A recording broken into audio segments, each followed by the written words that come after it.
Okay, thank you everyone. Can you hear me? Does it work? Yeah, okay. So, what? 1, 2, 1, 2. Works. Okay, so yeah, we'll be talking about Kolmogorov-Arnold Networks. This will be an intro to the topic.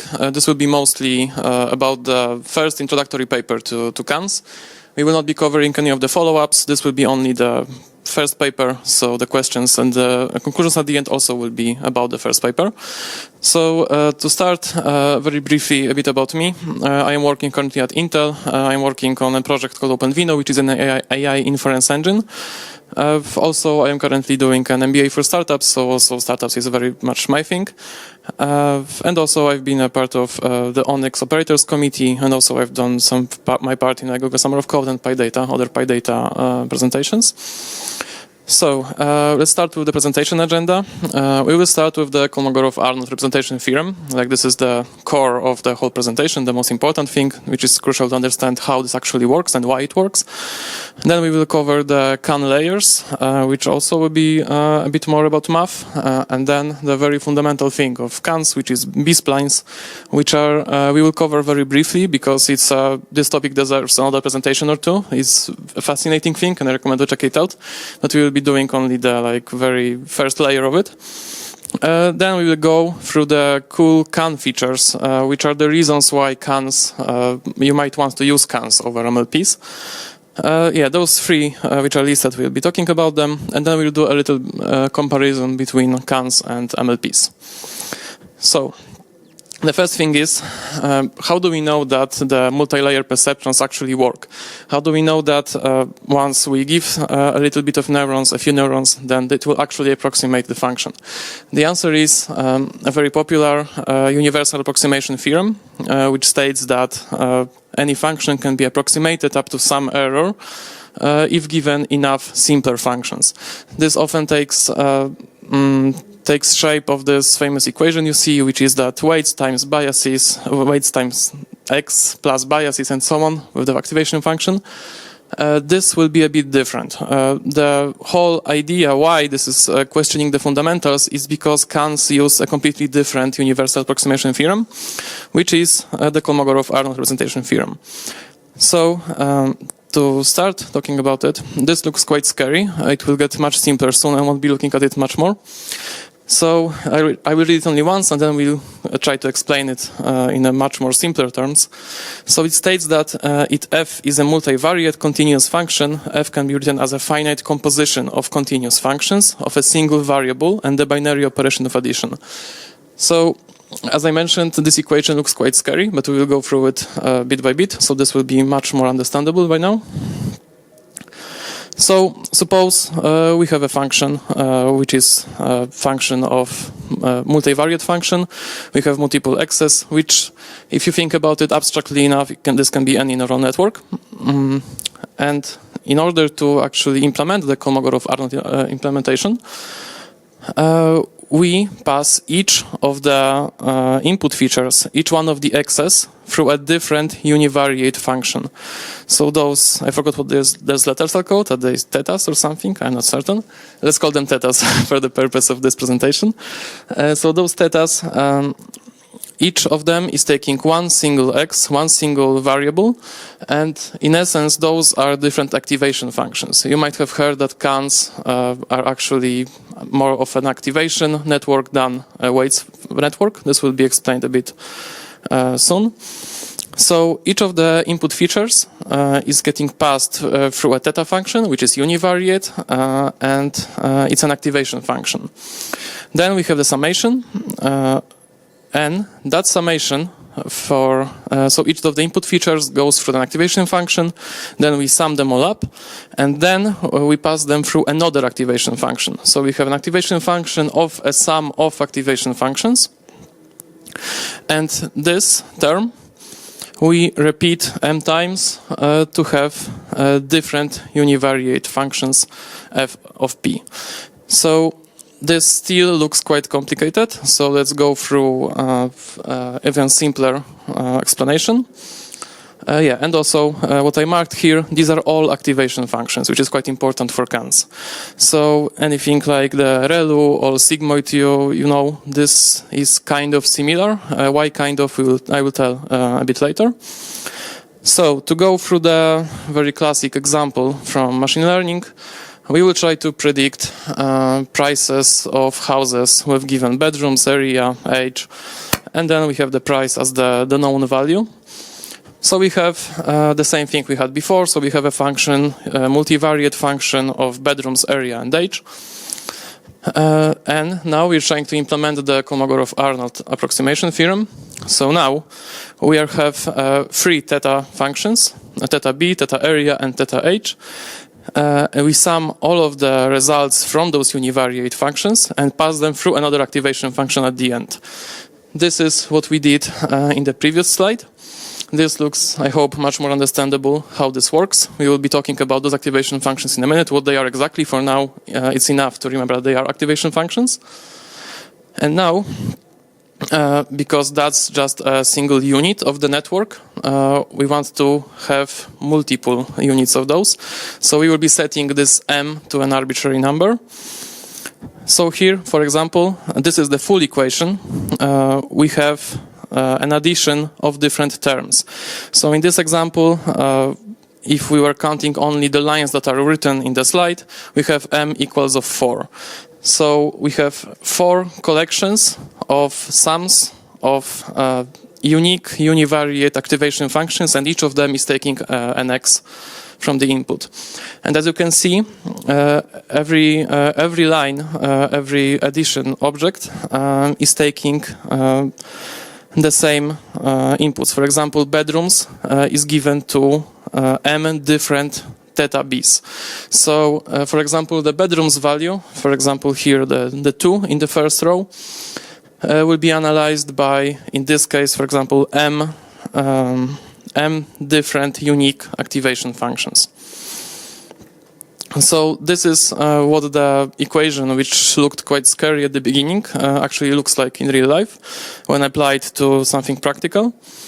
So I hope that this equation now is much more familiar and easier to understand, although without those magic words and numbers. So we'll move on to CAN layers. If you're delved a bit more into deep learning maths, you may remember, especially Andrew and Nguyen's course, how they are all stored in tensors, how they are multiplied, and so on. So at least for me, this is very helpful to visualize how this actually works during runtime when inferencing. So we have, this is the first tensor, is actually a tensor of activation functions. These are not values, those are separate activation functions. And then we give the inputs as a vector.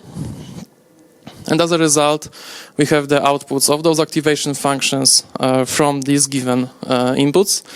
So for example, as you can see in the first row, first column on the right, for x1, this should be, I think, can you see my term? No. There's a mistake, I think, actually. The theta 2, 1 in the first row should actually be a theta 1, I suppose. So my bad, sorry.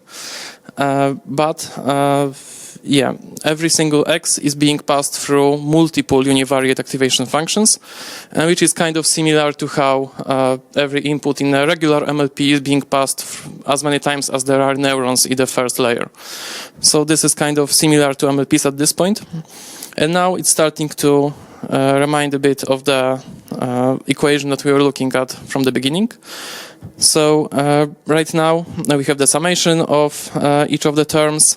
And now if we sum those summations which are on the right, we are getting the final result, which I think according to this equation is a single number, but we can also store those numbers call them as embeddings. So we don't have to sum them all up depending on what architecture we choose. However, this exact equation is showing that they should be all summed up to a single value.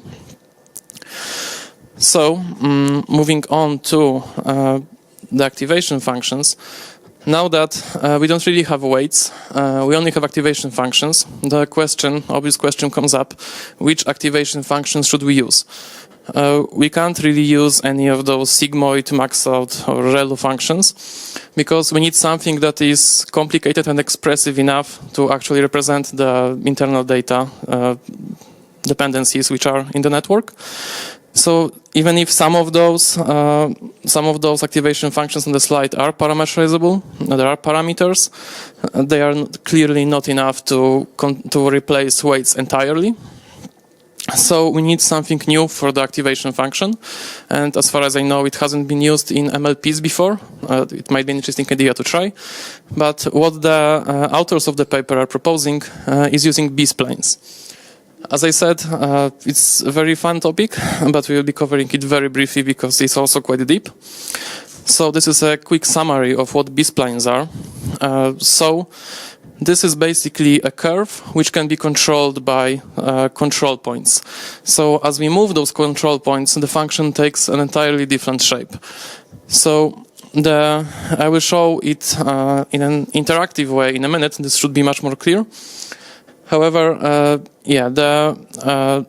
it's composed of lower order segments, which are the lower order segments are controlled by the control points, what this means, also what is the feature of it rather, is that they are controlled locally. If we change one of the control points, it mostly changes the function in the local area around the point, which will come important later. But by itself, even by looking at it through the maths lens, I guess is quite interesting. Also, it's continuous and differentiable, which is a requirement for any activation function. Also, it's accurate at low dimensionality, and this is the most important point, that the control points can be learned. As you can see here in the slide, they are just coordinates. So you probably know where this is going already, that we will be learning those control points, their coordinates, just to fit the function to the data that we are trying to train the network on. So, one moment. I'm not sure if this will work. Does it show my screen still? Doesn't. Okay, I have a demo in a browser. Okay, there's a different... Can I just... Oh, yes, it works. But it's quite uncomfortable. Okay. So what we have here is a B-spline. So as you can see, there are 4 control points right here. And we can add more control points, which is also kind of a feature. I will talk about it a bit later.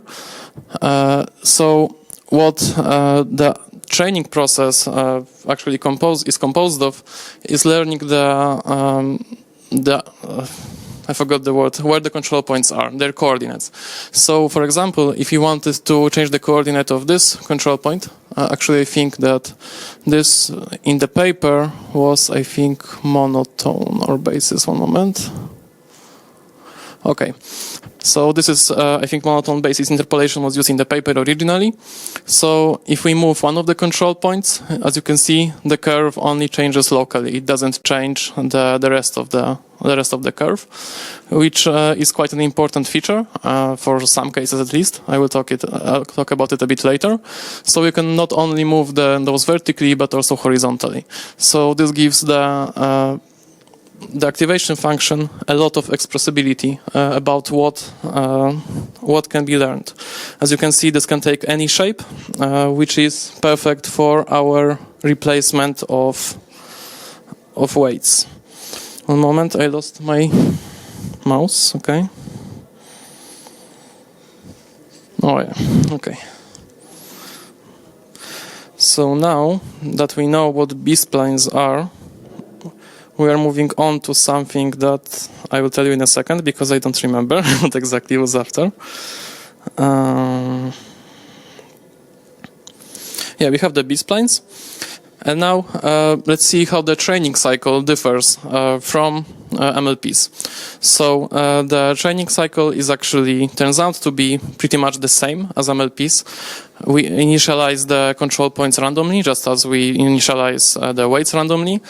In MLPs, we have different techniques of initializing the weights. Here, I think that they are purely random. I don't think there's been any research on how to do this exactly.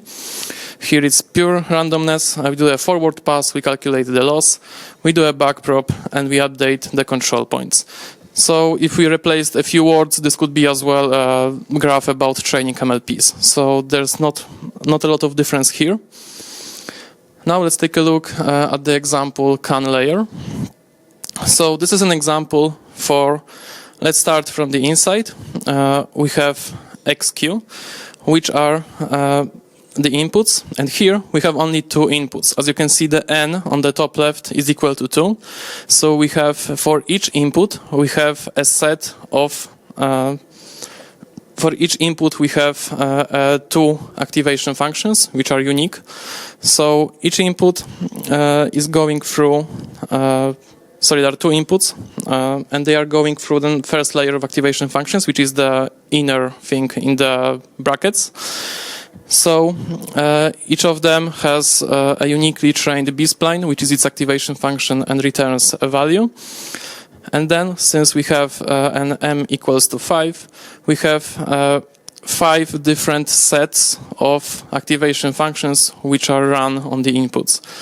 So, as you can see, the top row of the activation functions, the green ones in the higher row, are those final activation functions which are FP. So in the end, they are all summed up, and this returns a single value. However, this is just a representation of this equation. We could just remove this single value and just keep those as separate features to be passed on to the next layer. So in this case, we have two inputs, which is why n is equal to 2. Each of the inputs, since there are 5 sets of activation functions, are being passed through 5 activation functions, and they are all summed up and then run through another activation function. So this is a pretty much basic CAN layer. So as you can see, there are no weights. Everything is done by activation functions, which are learned through the backpropagation, just as MLPs, and also. Yeah, I think that's it about this slide. So here's a basic comparison, which is quite famous from the paper. You can see it in lots of places. So regular MLPs are using the universal approximation theorem, which is the weights times inputs plus biases with the activation functions and summation. And there are fixed activation functions on nodes, the fixed which are not really expressive. They can't be learned. I think there are some that can be learned, but for simplification, let's say that they can't. And we have learnable weights on edges. And in terms of Kolmogorov-Arnold network, we have the Kolmogorov-Arnold representation theorem, which we just talked about. And the difference is that the activation functions are actually learnable, and the nodes are just the summation. They are not doing anything complicated there. We just add up all the different terms. What we do instead is learn the coordinates of the control points of B-splines. So this takes the responsibility of understanding the data from the weights into the activation functions. It's a shift from how we look at neural networks. So about the cool CAN features, which might be the reason you might want to use CANs. One interesting thing is grid extension. So we can try to train a CAN with quite a few parameters, and then we can just extend the grid. What it means is adding new control points in between the existing ones. So now we can not only fine-tune the model, we can also increase the complexity of it. So if we observe that we have a pre-trained model and our data requires a bit more understanding of it than it's capable of, we can get a pre-trained model and modify its structure after it's been actually pre-trained, which is not really a feature of MLPs. You can't really just add the neurons and expect them to work because you have to initialize their values somehow. And now no weights need to be initialized randomly because the existing control points just can take a value of where the current approximation is.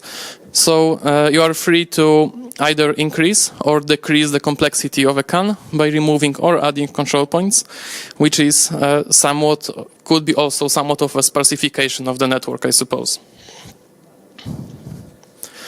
Another cool feature is continual learning. So let's focus on the first row for now. We are giving the network a data set in 5 steps. So each of them is a bell curve, but we are only giving it one bell curve at a time. So in the first phase, we are giving the first one. In the second one, we are giving the second, and so on. Let's start with MLPs, the bottom row. So for the MLPs, in the first phase, it's actually learning the bell curve quite well. But as you can see in the second, third, and so on, it starts to forget the first bell curve, the second one, and so on. So it's called, I think, catastrophic forgetting in deep learning, where, for example, this could be much more easily understood. For example, when we have a model, let's suppose a chatbot which is trained on English, and then we try to fine-tune it to also speak Polish, and it starts to forget the English words. So this is what's happening in this slide. So in terms of CANs, since they are that extensible and they can be changed locally by the B-splines, they don't really forget the pre-existing data. So as you can see, even after being trained on 5 different phases sequentially, they still remember the first bell curve even after training the 5th one. So that's also a feature of CANs, which you might want to use.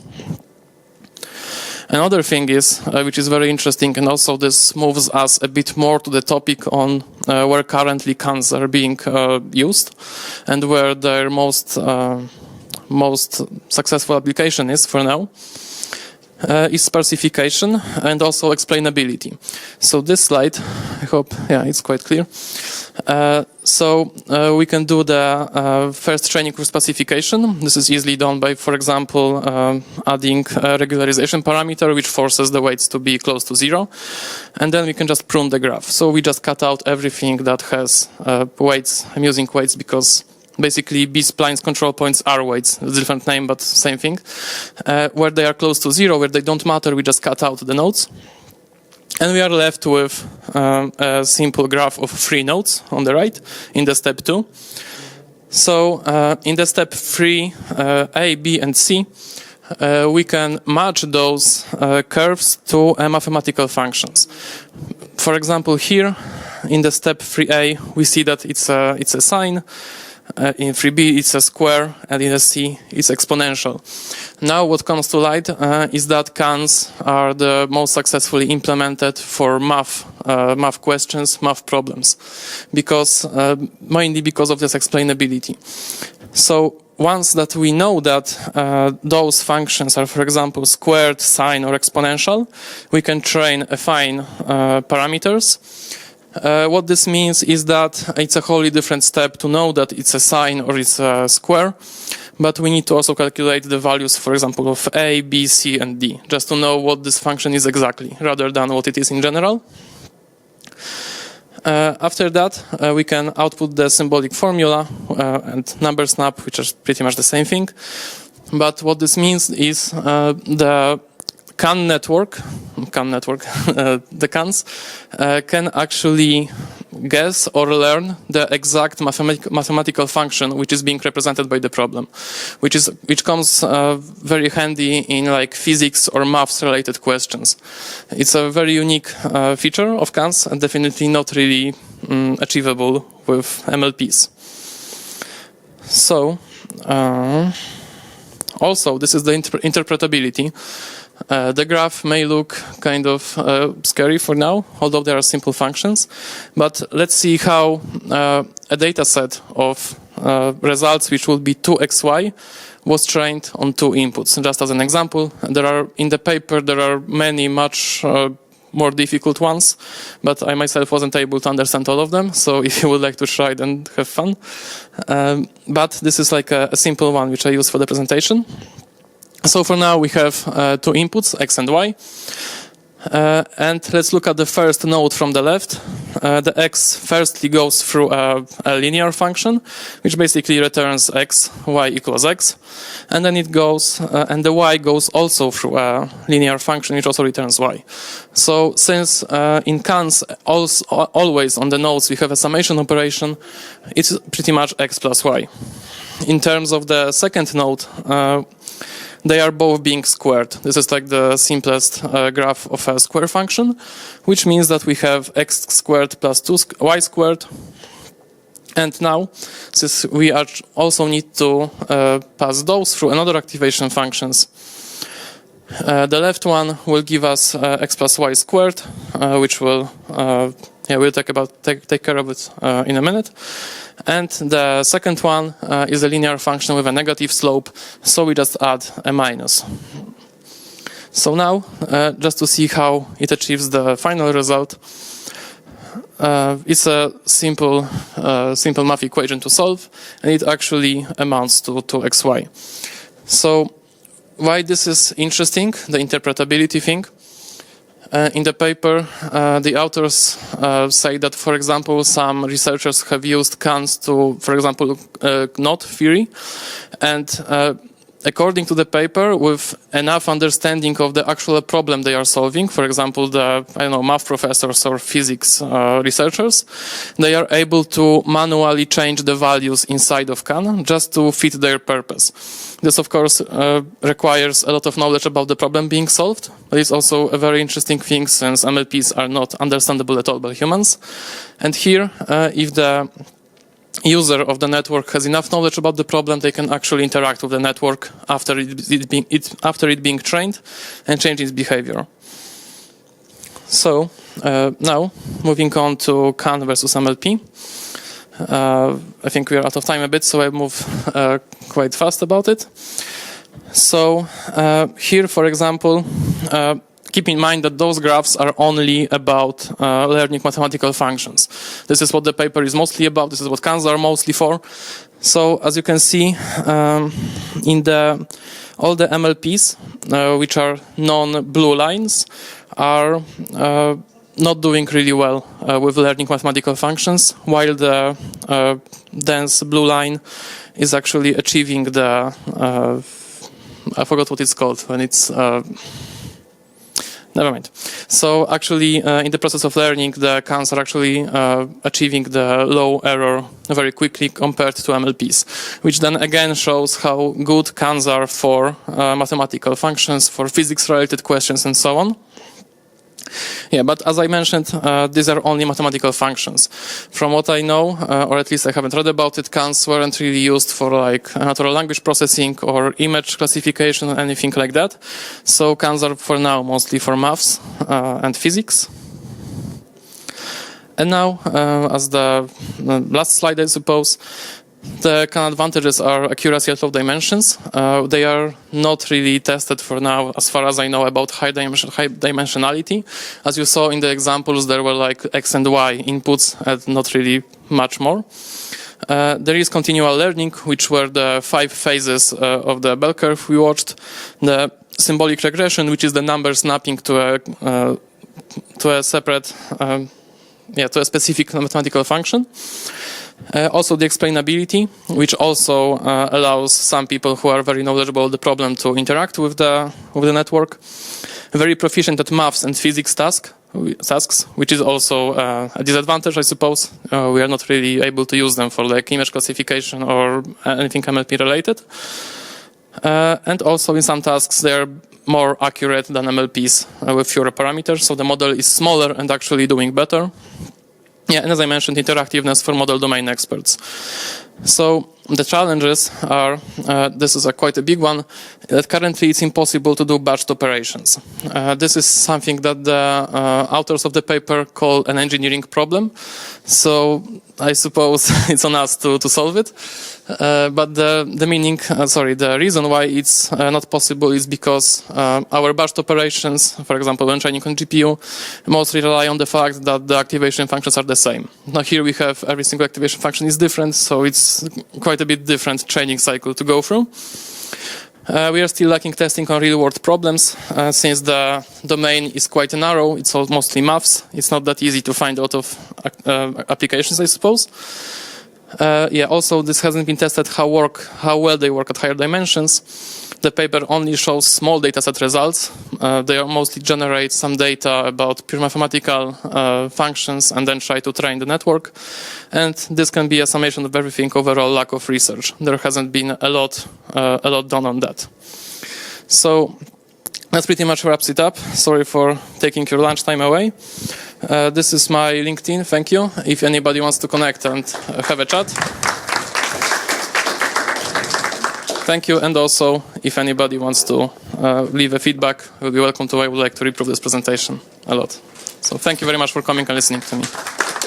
Yes, please leave feedback. But before that, do we have any questions? We have few. Let's start from the back. I don't know if you already explained how we define those sets of activation functions. Did you have you explained that during presentation? Because I was late 5 minutes and I'm not sure. Yeah, sure. Because I still don't know if I understand. We manipulate those activation functions, but we don't know the set of available activation functions. So let me show you a slide, because the activation functions, I'm not sure if you were present on it, are actually the B-splines, which are very good in expressing different things. We are not using the regular activation functions such as relu or sigmoid. Wait, this is it. So these are activation functions which we are used in cans. So we initialize each of them randomly, just as we initialize weights in an MLP randomly. And then during the training cycle, we update the coordinates of those control points, which right here are, I believe, BD points, like 1, 1, and B3, D2, and so on. Of course, how many activation functions, how many of those sets you want to have is purely arbitrary, mostly due to experience. And the activation functions themselves are randomly initialized and then learned in the training cycle. Is that the answer to your question? Or okay, thank you. Another one. Okay.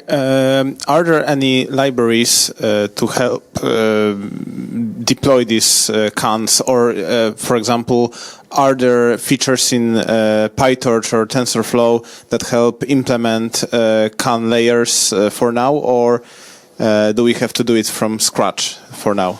From what I know, there are no big frameworks which support cans. For example, I work on OpenVINO, which we also support different deep learning operators and so on. We also haven't started implementing it, since there is no real business need for that for now. From what I saw, there are some mostly hobbyist repositories which allow you to just run the code, which runs the CAN network, allows to train it. But as you know, the hobbyist GitHub repos are not really supported for a long time. So mostly I recommend forking it and working on it yourself. So no, it's not really supported, mostly due to the lack of research and probably lack of the business need for cans for now. It's this year paper, 400 citations, and what's going on? There is little support, just hobby right now, so it's can explode, but we don't know yet, I think, what will it give us. Is it, just thinking loud? Yeah, I suppose that's true, because for a paper that's been cited this much and it's not being supported by any major framework, it's quite an interesting case. So I think it's mostly interesting for like deep learning folk and not really for the business people, I suppose. But for example, one use that I can think of, for example, if we have any model which is also tasked with predicting like physics-related things, maybe it's able to learn like differential equations in like dynamics or kinematics to support the model better. Maybe a model which also works with like physics object. For example, I don't know, a camera in Tesla which analyzes the other cars and pedestrians could more accurately predict the movement if given an additional segment of CAN. Not a whole model of CAN, but for example, a segment of a network which would be CAN layers. That's just my first thought about implementation, but I don't see any production models which are actually using CANs. Actually, one of the keynotes from our conference, like from 5 years ago, said that every library that is being used in Python is basically was created on the ashes of someone's PhD. So everything starts like that. One more question? So actually, I just wanted to say, but it looks like I already know the answer that we do not know, but is there any information about the impact of the size of the network, which in comparison to MLP, when we are actually implementing in the CAN layers, in comparison of the amount of the parameters? To be honest, I don't have answer to that question, but this sounds like something that there has to be a follow-up paper to, so I'm certain that there is something on it. It were there the comparison about the sizes, about the network, but yeah, sorry. But I don't know if that was, what is the number of parameters? If it's the, number of the points of the B-spline, it's single parameter compared to single parameter as a weight in the MLP. I don't know. Yeah, I think it's just the depth, so probably hidden layers count. So not really a width of the hidden layer, I suppose, but only for MLPs. I don't see any differences. Yeah, there are some CANs differences on the right one. That is number of parameters, but what is it? I think it's kind of... Yeah, I don't really have an answer to that. I would have to look at the paper, I guess. But as you can see on the graph on the right, the CAN with depth 3 is doing significantly better than the depth 2, which depth 2 is pretty much an MLP. So, yeah, but it also probably explains that the depth of a CAN is also how complicated the equation is. For example, here with depth 1, there's probably no way to represent 2xy, I suppose. Is that depth 1 or is it already depth 2?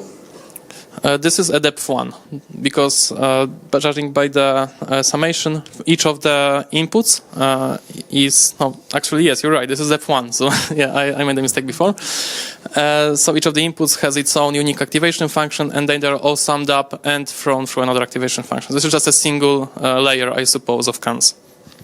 Thanks for inspiring talk. Actually, I have a question to this one. Can we express other mathematics operation so simple like that? For example, how we can express integration process? I don't know if integration is supported, I suppose. Because you are saying that this is great for physics, and all hard problems in physics are actually because of the integration. Yeah, I mean, there are a lot more examples in the paper. I can try to find them, but I have to download it, I guess. But yeah, I think that I don't think I have seen like integration there. But I'm not certain. I would have to take a Physics of student who study physics, but cannot possibly substitute professor of physics. Yeah, perhaps any problem can be solved with a finite amount of.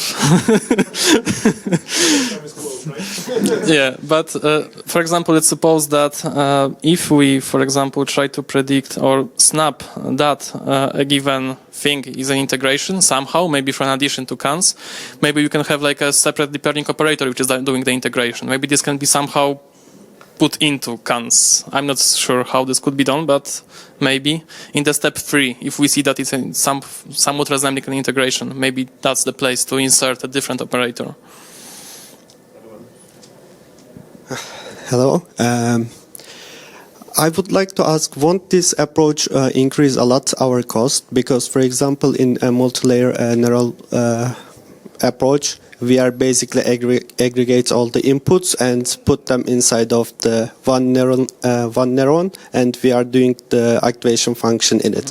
But we actually connect different activation functions for each input. I think this is one thing for which can increase our cost, and then also we in neural networks typically assign a rel function to make it faster, but we are assigning randomly activation functions here, and it also seems not possible to use some dropout layer to decrease the this time because we will basically neglect some of the inputs. So is there any works for the decrease its cost, or what do you think? I think that the cost for now remains high. The points you made are very true. Maybe a different technique than dropout needs to be invented to actually regularize this. I know that, for example, here in the step 1, it was trained with specification, so some regularization techniques are supported. For example, we can limit the values of the control points. But yes, the complaint about the cost is very valid, also because training the cans can't be batched, so you have to run a much more longer training than for regular MLPs, regular models. So yes, this is definitely costly, but I suppose this is just the analysis of the first paper. So I suppose that if we took a look at the first paper about MLPs like 50 years ago or something, this would be probably a similar thing. 2 more questions. Thank you for the talk, and very interesting idea. I don't know if next step is to add a neural network inside the activation or whatever, but for this one, the activations, are they bounded somehow?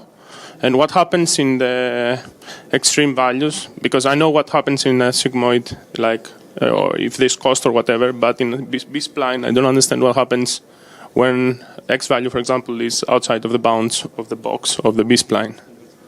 Yeah, maybe that's then the case of getting trash output, or maybe this is a place for correctly assigning the random weights initially, the random control points, just so they fit in the range.